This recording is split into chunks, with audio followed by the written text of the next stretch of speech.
What's up guys, on se retrouve pour une nouvelle vidéo, une nouvelle masterclass. Je suis accompagné du frérot El Flavio. Les amis, c'est le sang, on s'est rencontrés sur la Gold Coast. Aujourd'hui on se retrouve pour une vidéo qui nous tient à cœur, rester fit en Australie. Je vous avais posé la question sur Instagram, quelle est la prochaine vidéo YouTube que vous voulez voir? Et vous avez, alors c'était très partagé les choix, mais en tout cas voilà, il y avait au moins 30% si je dis pas de bêtises sur rester fit en Australie, sur 4 choix. Donc on a jugé que c'était intéressant de pouvoir vous faire une vidéo un peu plus pratique que ce que j'avais déjà pu faire dans le passé et vraiment vous donner nos meilleurs conseils pour pouvoir rester fit en Australie parce que c'est un véritable challenge. On est tous les deux voilà, très impliqués dans le fait de rester fit en Australie, donc le fait d'avoir un petit peu nos deux retours d'expérience, ça va être intéressant, en tout cas je l'espère. Flav, juste très rapidement, t'as quel âge, tu viens d'où frérot? Du coup Flavio, 29 ans, je viens de Montpellier et je suis en Australie depuis 6 mois pratiquement. Voilà. 6 mois mon gars, c'est fou. Et donc là t'as fait quoi vite fait en Australie, juste pour recontextualiser un petit peu? Est-ce que tu as travaillé, est-ce que tu as voyagé? Moi je le sais, je pose la question pour vous les gars. Je suis arrivé, j'ai commencé par... alors pour de vrai j'ai chillé pendant 1 mois. Après j'ai travaillé pendant 3 mois et demi. Où ça, sur la Gold Coast? Sur la Gold Coast, en tant que bartender, j'ai fait un petit peu de sous pour financer le road trip que je suis en train de faire en ce moment, de Gold Coast jusqu'à Cairns. Et voilà, donc là on est en plein dedans. Et la suite c'est peut-être un autre pays, je sais pas. Voilà. On va voir, on n'en dit pas plus. Ne tease pas trop frérot, mais c'est vrai que beaucoup de choses vont bouger les amis dans les prochains jours, les prochaines semaines. Donc, mais tout ça, bien sûr, vous allez pouvoir le suivre avec nous. On filme actuellement avec la caméra du Big Flav. Ah, les gars, vidéaste, monteur, le mec est très très chaud. D'habitude je filme à l'iPhone. Là on vous propose du contenu de qualité. On peut mettre en 4K maintenant. Ah ouais, carrément. Mais ça va être long à uploader, ça veut dire. Moi tu me fous dans la merde frérot. Avec la connexion de merde. Ah ouais mon gars, on est full 4G, il n'y a pas de wifi, je sais pas quoi ici. C'est la vie de vagabond les gars. Ouais. Bref, avant de vous faire un petit topo sur l'aspect sport, nutrition et tout ce qu'on veut vous dire sur le sujet, on va peut-être aller s'entraîner frérot. On va se tuer vite fait. En extérieur, bien évidemment, on n'a pas de salle, c'est la street, les gars. Donc on s'entraîne au parc des enfants. Le Flav va prendre son petit pré-workout ici. Il y a pas mal de petits trucs sympas. Écoute, ça c'est une barre que tu peux trouver dans n'importe quel. Alors, montre bien. Gars, masterclass. On en profite pour voir les claquettes chaussettes. 45 grammes de prot. Est-ce qu'en France, on n'a pas ça, les gars. Est-ce que t'as 45 grammes de prod dans une barre pour 2,50 €? Non. Impossible. Ouais, non, ça coûte quand même 5 balles. Hein. 6 balles. Ouais, 5-6 balles. Mais après, les gars, en fait, il faut savoir que. Attends. Il faut savoir qu'en Australie, les refs, bon, vous avez. T'as fait ton téléachat, je peux la manger maintenant? Oui, tu peux la manger, frérot. Les gars, c'est complètement crazy parce qu'il faut savoir qu'en Australie, ils ont des rayons healthy. Bien plus qu'en France, tu vois, en France tu vas dans un centre commercial ou quoi, alors oui t'as dans un grand centre commercial tu vas retrouver des produits un peu healthy machin, mais ici dans n'importe quel magasin t'as des déclinaisons, de barres protéinées à l'infini, t'as de la whey, t'as des compléments de partout, c'est à dire que l'Australie c'est quand même un pays fit hein. Tu vas dans le rayon œuf et le rayon d'en face t'as un pré-workout, tu vois. Ah ouais, non, le truc qu'en France tu trouves que dans les trucs spécialisés, là t'as du pré-workout, t'as tous les compléments alimentaires, collagène, oméga 3. Bon après voilà, ça revient vite cher. Moi à un moment je me nourrissais énormément de ces barres là. Bon ça revient quand même vite cher. C'est de la merde. Quoi c'est de la merde? Accessoirement c'est de la merde. Ah ouais? C'est quand même plein de soja. Voilà, t'as des trucs, c'est pas ce qu'il y a de plus naturel, tu vois. Ouais, c'est pas bon. Tu vas acidifier ton corps avec ça, c'est pas ouf, tu vois. Okay. Mais ça dépanne. Tu vas acidifier ton corps. Non mais frérot, moi les conversations comme ça, voilà, ça me gonfle. Toujours est-il, moi par contre je peux plus trop en manger parce que vraiment j'en ai trop bouffé les gars, je ne peux plus. On refera un point sur la nutrition tout à l'heure. On va s'entraîner ou pas? Ou tu dois finir de manger quand même. Je mange et on y va. Vas-y, let's go les refs, c'est parti, on va vous filmer juste quelques plans de l'entraînement. Bien sûr sans gym, donc ça va être la street les gars, comme d'hab.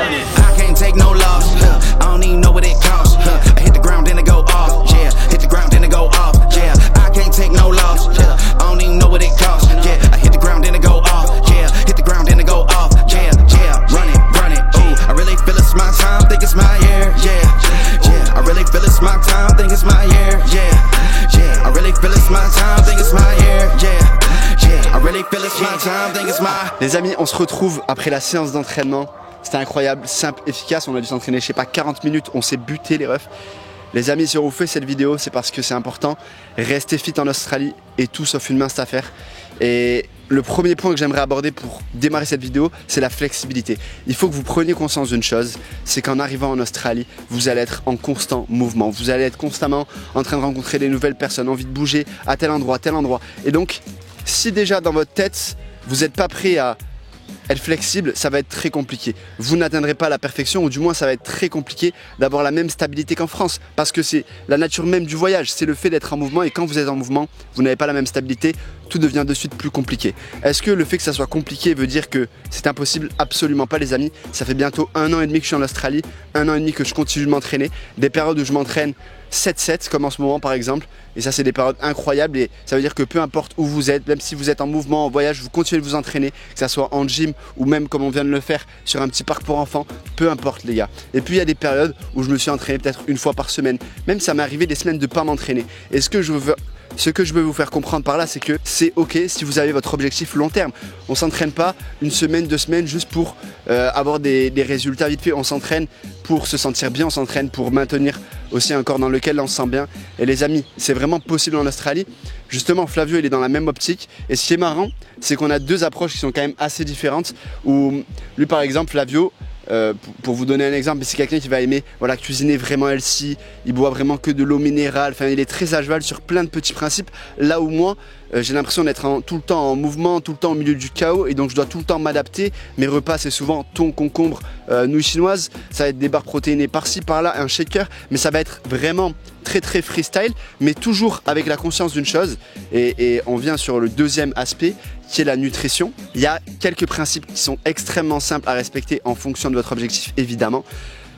Pour une personne qui veut maintenir ou prendre de la masse musculaire les gars, ça va être super important d'avoir des apports suffisants en protéines everyday. Il y a plein de trucs où j'ai pas été parfait, pas forcément constant, etc. S'il y a un truc que j'ai toujours respecté en quasiment 7 ans d'entraînement assidu, c'est les apports en protéines les gars. Tous les jours j'ai mes apports en protéines, que ce soit sur un petit déj ou sur mes repas du midi, et ça c'est vraiment un point super important. Et toi Flav, pour le coup, t'es beaucoup moins freestyle que moi. Toi je sais que t'arrives à être plus organisé, que il prend du temps vraiment pour cuisiner, là où moi par exemple je peux pas, tu vois. Toi comment en étant en Australie, t'arrives même en hostel, etc. à maintenir une vraie stabilité, tu vois ce que je veux dire? J'essaye de maintenir, c'est pas tous les jours, mais voilà, en hostel c'est compliqué, t'es pas comme chez toi, t'as pas autant de stockage, tu peux pas stocker autant de choses que quand t'es chez toi, c'est le bordel pour faire à manger, la cuisine est pleine, elle est sale, donc il faut vraiment avoir une grosse envie, une grosse motivation pour réussir à cuisiner en hostel, mais c'est faisable comme partout. Et ouais, moi j'essaye de au plus possible le faire. Après il y a beaucoup de jours aussi où je fais de la merde. Et du coup c'est pour ça que j'essaie de compenser sur les jours où, par exemple les jours où on fait pas trop d'activité, je vais avoir tendance à bien manger. Et si on est en sortie, si on est occupé dans la journée, ça va être plus freestyle. Mais il y a toujours moyen de, voilà, comme on vous a montré tout à l'heure avec des barres de protéines, des petits trucs comme ça que tu peux trouver partout. Il y a moyen de garder une petite constance, au moins un apport en protéines. Et après voilà, faire attention au reste, pas abuser, pas manger trop de conneries, pas manger trop de carbs. Et c'est assez compliqué, mais c'est largement faisable si tu as la motivation. L'autre problème c'est les gyms. Quand tu es en mouvement, quand tu es en voyage, t'as pas toujours de gym. Moi quand je suis arrivé en Australie, je suis resté à Gold Coast pendant quelques mois. Donc là j'ai pu avoir un abonnement. J'allais à la gym assez régulièrement.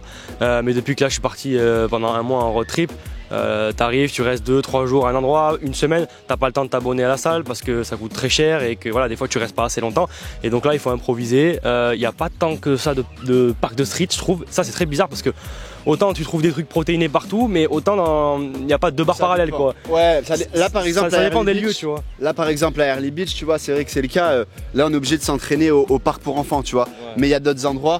Par exemple, moi je me rappelle quand je suis arrivé à Bondi Beach à Sydney, je venais juste d'arriver en Australie du coup. Là j'avais trouvé un méga parc de street, il y avait des poids en béton dans les grandes villes. Il y a quand même des bails. Après c'est sûr que dès que vous allez voyager, etc.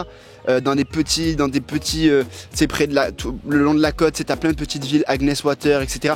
C'est très compliqué de trouver une vraie structure pour s'entraîner. Donc là les gars, il faut développer des moyens d'entraînement qui arrivent à vous stimuler suffisamment. Moi je sais que j'ai l'habitude de m'entraîner en salle. Et c'est vrai que j'ai mes petites habitudes à la salle. Je sais ce qui a fait réagir mon corps. J'aime bien m'entraîner avec intensité. Et là quand je me retrouve dans des endroits comme ici, Early Beach par exemple, où on n'a rien, on n'a aucune structure pour s'entraîner, les amis, je suis obligé de trouver des systèmes D, des solutions d'entraînement qui vont continuer de me stimuler, qui vont me faire plaisir aussi. Et donc là par exemple, moi je vais beaucoup m'entraîner en pyramide. Ça veut dire je vais par exemple faire 5 tractions, 5 pompes, 5 dips en enchaîner, ensuite 6 tractions, 6 pompes, 6 dips, et je vais monter comme ça jusqu'à 15, redescendre ensuite. C'est un exemple, ça va tout le temps varier, peut-être m'entraîner sur les handstands. Vous allez justement aussi développer votre créativité, vous allez devoir trouver des moyens de continuer à rester stimulé.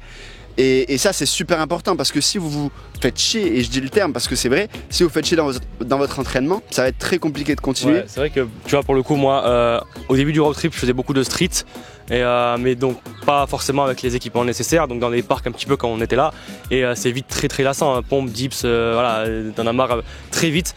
Et c'est pour ça que de temps en temps, voilà, quand je suis un peu posé dans une ville, je reprends un abonnement à la salle, au moins une semaine, histoire de me remettre, voilà, de retoucher un peu des machines, des haltères, se remettre un peu dans le jus, ça remotive vachement, c'est un différent pump, etc. Et après, voilà, t'es plus enclin à repartir sur une autre série de street workout pendant quelques semaines. C'est bien de faire des pauses. D'alterner, ouais. Bon, moi à l'heure actuelle, je me considère pas du tout comme fit, même si le titre de ta vidéo c'est rester fit, mais non mais gros, non, mais... ça c'est le problème de Flav. Non mais gros, je préfère mais non. Vous avez vu ça encore sur le training et les mecs, non mais je me sens pas fit. Non mais les gars, ça va pas du tout. Bon, attends, je peux finir. Moi à l'heure actuelle, bon, tu dis ce que tu veux, c'est gentil. Je me considère pas comme fit, en tout cas pas comme je l'étais avant. Et il y en a qui arrivent à rester. Je pense que toi t'as bien conservé, je sais pas comment t'étais avant, mais moi en tout cas voilà, je sais que j'ai beaucoup perdu, j'ai beaucoup pris de gras, et en fait je pense qu'il faut être ok avec ça, le fait que tu vas peut-être pas pouvoir garder ta shape que tu avais en France, parce qu'en France tu dors bien, tu manges bien, tu vas à la salle tous les jours, tu as ton confort, tu récupères comme il faut, enfin tu peux faire les choses comme tu veux. Donc il faut pas imaginer qu'en Australie, en plein voyage ou en plein road trip, tu vas réussir à garder exactement la même rigueur, c'est impossible. Donc je pense qu'il faut être ok avec le fait que tu vas pas garder la même shape, le même corps, mais il faut essayer dans l'optique de limiter les dégâts en essayant au plus possible de t'entraîner, de bien manger, de bien dormir, pour, on va dire, limiter la casse et garder un truc acceptable. Et c'est ce que j'essaie de faire aujourd'hui. C'est pour ça que je te dis, je me considère pas comme fit parce que je suis loin de ma shape d'avant, mais j'essaye de limiter au moins en maintenant un peu de masse. Pour moi, il y a 3 points qui sont fondamentaux à respecter. C'est la flexibilité, être capable de s'adapter et être ok avec le fait de ne pas s'entraîner. La nutrition, super important. Le plus important pour moi, c'est les apports en protéines. Bien évidemment, vous essayez de bien boire sur la journée. Pour ce qui est des apports en protéines, vous avez plein d'options parce que c'est pas forcément facile de cuisiner, mais forcément, vous pouvez vous complémenter. C'est plus facile. Moi, je me complémente pas forcément. Ça dépend des périodes. Des fois, voilà, je vais prendre des protes, etc. Mais ça va s'arrêter là. Après on va manger des barres protéinées. Ici j'ai découvert la protein water, gros, c'est ouf, c'est marrant. C'est des, ça ils font ça en France aussi. Et en fait c'est des protéines, mais c'est une boisson aussi claire que de l'eau, tu sais aussi. Et donc ça c'est pas mal, ça j'aime bien. Mais pareil c'est très rare parce qu'on peut pas trop s'encombrer, donc voilà, moi je trouve ça un peu compliqué. Ouais, tu peux pas te trimballer avec un pot de whey de 2,5 kg comme à la. Tu vois. T'es en voyage, machin. Et ensuite, il y a plein de petites boissons aussi que tu peux acheter au jour le jour, tu vois. Des Up & Go et compagnie, il y a plein de petites boissons. C'est vrai que tu vas à Woolworths, tu trouves des petits shakers de prot tout fait quoi en fait. Donc tu bois ça comme un shaker. Après, c'est un petit peu cher, ça va être 4-5 $. Ça fait peut-être, pas 3 €. Ouais, donc, au moins. Si tu prends tous les jours, ça va te coûter un peu cher, mais ça peut dépanner. Tu vois, t'as les e-pro comme en France là, à boire et tout. Enfin, il y a des avec les bars et tout, tu peux te démerder pour avoir un apport en prot, même si t'es un petit peu en galère. Et dès que t'es posé, bah, tu fais ta viande, tu fais ton poulet, tu fais tes trucs, voilà.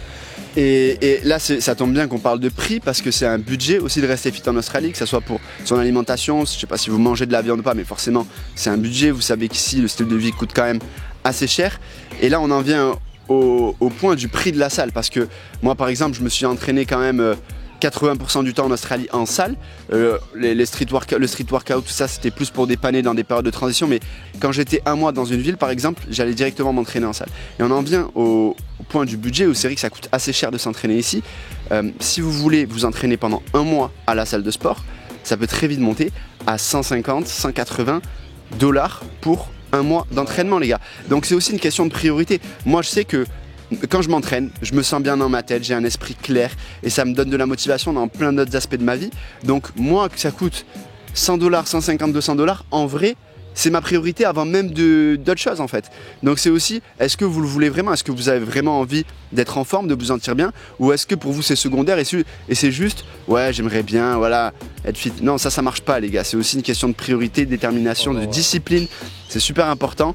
Et par contre, pour vous donner un ordre d'idée, quand je suis resté plusieurs mois sur la Gold Coast, donc là quand vous prenez un abonnement déjà sur du plus long terme, sur au moins 3 mois, là j'étais environ à 100 $ de frais d'inscription et ensuite c'était 17,95 par semaine, ce qui revient environ à 80 $ par mois, plus les frais d'inscription au démarrage. Donc tu les divises Donc voilà, ça... En soi, si tu prends un abonnement, c'est un peu plus cher qu'en France, mais... Ah si, c'est quand même vraiment plus cher, gros. Basic Fit, gros, c'est 20 balles en France, 20 euros. Là, en gros, on paye quand c'est un abonnement, on paye des 80 balles par mois. Ouais. Moi, en France, je paye 40 balles par mois. Et ici, si tu calcules 80 balles, ça fait peut-être 55 € par mois.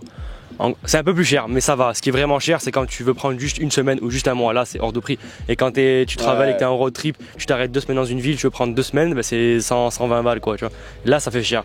Donc, il faut vraiment savoir si tu as envie de le faire ou pas. C'est pas voilà. Donc, on ne dit pas que c'est facile, les gars. Par contre, on peut vraiment rester fit en Australie. C'est juste une question de choix. Et si vous respectez les basiques qui sont la flexibilité, les apports en protéines, vous pensez à bien boire dès que vous y pensez et que vous maintenez un rythme d'entraînement, voilà, avec un minimum de régularité, les gars, je vous demande pas de faire des 7 entraînements par semaine, même si c'est possible puisque je le fais en ce moment et je peux vous dire que même en bougeant, c'est possible de s'entraîner en 7-7. Ok ? Mais ce que je veux vous dire, c'est que même si vous continuez de vous entraîner 2 fois par semaine, les gars, maintenez un minimum de discipline sur cet aspect-là parce que ça influe sur tous les autres domaines de votre vie. Et voilà, et c'est pour moi, ça devrait être une priorité pour... Quand on sait à quel point on se sent bien grâce au sport et à tout ce mode de vie, ça n'empêche pas qu'on se fasse plaisir à côté, qu'on se fasse des Gusmani Gomez. Ici à Gusmani Gomez, les gars, on s'envoie des sales cheat meals. Je crois qu'on l'a poncé. On l'a poncé, gros. On se fait des cheat meals de fou, les gars. Mais si vous avez cette dynamique où il y a quand même de la discipline dans le fond, qu'il y a une base saine et régulière, les gars, vous pouvez vous faire plaisir, vous pouvez sortir, boire un peu d'alcool. C'est ce qu'on fait, hein, on kiffe. Des fois, on boit à l'occasion, on se prive pas non plus. Les gars, c'est possible de concilier Australie et fitness. Brisbane s'affiche ici. Ah ouais, alors c'était dégâts, cette sérieux. Voilà, c'est la diète flexible comme on dit, tu vois, les gars. Soyez flexible, faire attention. Soyez flexible, c'est vraiment ça empêche pas de s'amuser en fait. Ça empêche pas de s'amuser, c'est la clé, les gars, et c'est être flexible pour moi, c'est la base pour rester fit en Australie, les amis. Je suis tellement content qu'on ait pu vous tourner cette vidéo. C'est vrai que ça fait un moment que j'avais aussi envie de m'exprimer sur le sujet. Vous savez que sur Instagram, je partage beaucoup mon style de vie, dont les entraînements, puisque ça fait clairement partie de mon style de vie. Je suis content aussi d'avoir pu tourner ça avec mon frérot Flav 222 Gang, le sang. Frérot, c'était incroyable. Les amis, on se retrouve très vite. Bientôt le retour des gyms. Bientôt le retour des gyms. Les gars, on se retrouve très vite pour une nouvelle masterclass. Pensez à vous abonner à la chaîne. Vous savez qu'un petit like, un petit partage, ça nous fait toujours plaisir et ça nous encourage à continuer. Les refs, c'est que le début. Grosse force à vous. Let's fucking go!